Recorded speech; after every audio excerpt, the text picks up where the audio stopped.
Bonjour et bienvenue dans cette nouvelle formation. Je me présente, Madame Yosla Cassis, votre tutrice pour la formation de programmation web dynamique. Notre formation s'étalera sur une période de 14 semaines. Elle sera 100% à distance. Vous êtes professionnel? Vous êtes des étudiants en 12e année, licence informatique, spécialité RSI, MDW, DSI? Vous trouverez tous une réponse sur vos interrogations concernant le web dynamique.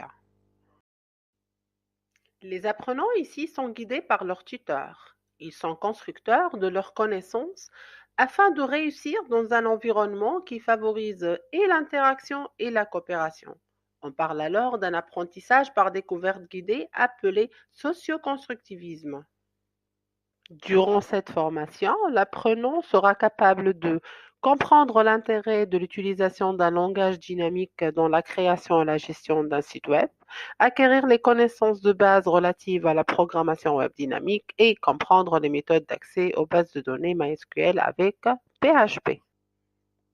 Pour atteindre ces objectifs, notre formation est scindée en 8 modules. Introduction web dynamique, variables constantes et types, les instructions de contrôle, les tableaux et les chaînes de caractères, les fonctions et les dates, les formulaires, la programmation orientée objet et la connexion aux bases de données. Qui peut faire cette formation? Ce sont les apprenants qui ont des prérequis en algorithmique et structure de données, programmation web statique. Une connaissance en programmation orientée objet nous sera utile pour la dernière partie de la formation. Mais comment? Un test de prérequis est donc nécessaire. Lors de cette formation 100% à distance, vous serez invité à faire l'auto-formation en explorant les ressources hétérogènes fournies sur la plateforme. Mais aussi, vous serez accompagné par votre tuteur d'une manière synchrone lors des séances synchrones d'enseignement ou asynchrone en communiquant avec votre tuteur et avoir une formation en ligne individualisée. Vous pouvez aussi accéder à des classes interactives pour communiquer, soit dans un seul groupe, soit dans des groupes séparés pour un travail collaboratif.